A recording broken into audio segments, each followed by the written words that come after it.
Have you ever met someone for the first time and immediately formed an impression of their trustworthiness? Perhaps they maintained steady eye contact, spoke clearly, or seemed genuinely sincere. Or maybe something felt off, a slight hesitation, a nervous glance. We as humans are wired to make these judgments, often without even realizing it. But what happens when these intuitive judgments have profound consequences, impacting someone's freedom or even their life? Today, we're going to delve into a fascinating and critical area, the psychology of credibility cues in legal trials. This isn't just about what someone says, it's about how they say it, and how we as observers interpret those signals. In a courtroom, assessing credibility is a psychological tightrope walk, influencing legal outcomes in ways we're only just beginning to fully understand. First, let's get clear on what we mean by credibility in the legal world. Primarily, it refers to the believability and trustworthiness of a witness. Are they honest? Are they competent? Can they accurately remember and share what they perceived? This is distinct from reliability, which focuses on the factual accuracy of the testimony itself. While a credible witness is more likely to provide reliable testimony, the two aren't always the same. Think of it this way. Someone can genuinely believe what they're saying, credible, but their memory might be flawed, making their testimony less reliable. Judges and jurors, often called the triers of fact, make these deeply subjective yet incredibly impactful judgments. So how do these triers of fact actually assess credibility? It boils down to a blend of cues, both obvious and subtle. On one hand, we have verbal and content cues. These are about the story itself and the person telling it. Does their account make sense? Is it consistent with other evidence presented? Do they provide enough detail to be plausible? We might also consider their general reputation for truthfulness, their competence on the subject, or any potential motive they might have to mislead. Then there are the often unconscious nonverbal cues, or what we sometimes call demeanor. This is the body language, facial expressions, posture, gestures, eye contact. Does a witness fidget? Do they blush? Do they maintain steady eye contact, or do their eyes dart around? We also notice changes in their speech patterns, hesitations, shifts in tone, or how fluently they speak. Their overall emotional presentation, whether they seem calm, anxious, or angry, also plays a significant role. These are the aspects we often instinctively pick up on, believing they tell us a deeper truth about the person.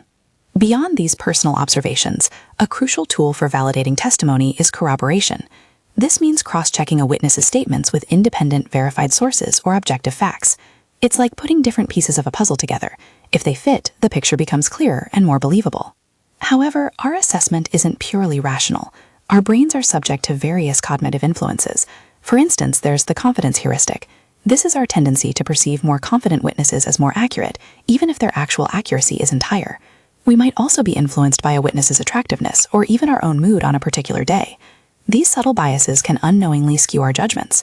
Psychologists have explored this through theories like truth default theory, which suggests we generally presume others are telling the truth unless given a strong reason to believe otherwise, and impression management theory, which looks at how people try to control how others perceive them.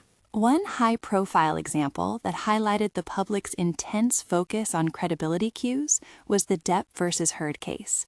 Regardless of your personal view, the way both individuals presented themselves, their emotional expressions, and the narratives they constructed were scrutinized by millions, leading to widespread and often differing judgments of their believability.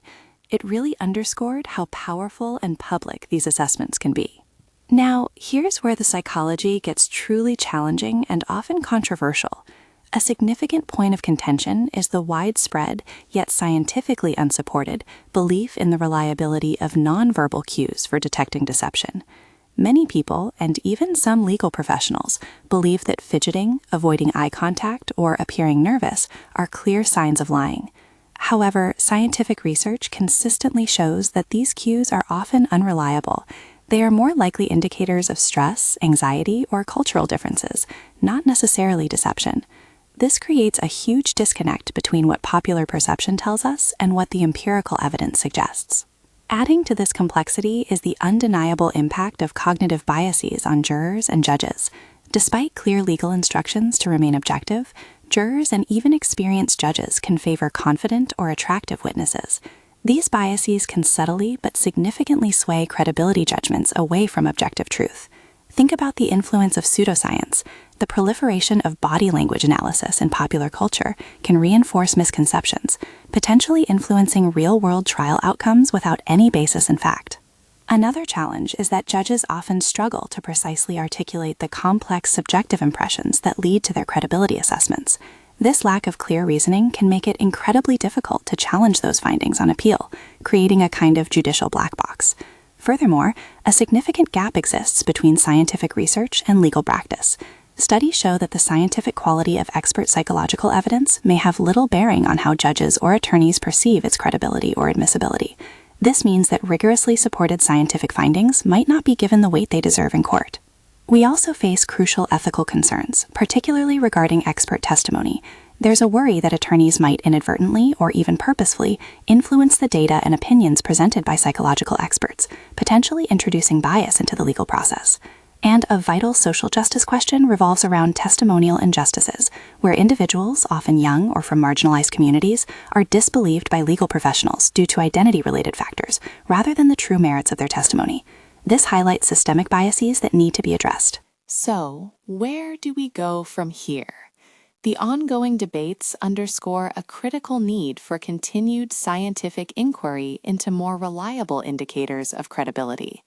The future, ideally, involves several key areas of focus.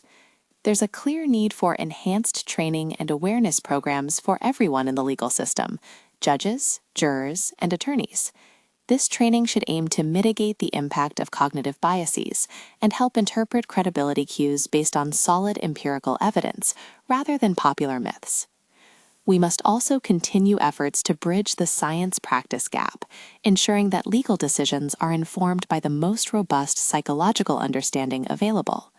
Projects focused on addressing testimonial injustices will be vital in ensuring fairer treatment for all witnesses, particularly those from vulnerable populations. Encouraging judges to articulate their credibility findings more precisely will enhance transparency and accountability. And finally, ethical oversight surrounding expert testimony will be crucial to maintain the integrity of forensic psychological evidence. In essence, the psychology of credibility cues in trials is a dynamic and evolving field, caught in a tension between established legal practices and our ever-growing scientific understanding of human behavior. While our intuitive judgments of trustworthiness are powerful, they are also prone to error and bias. By acknowledging these complexities and actively working to integrate evidence-based practices, we can strive for a more just and truly evidence-informed legal system, one that seeks the truth not just in words, but in a deeper, more accurate understanding of human believability.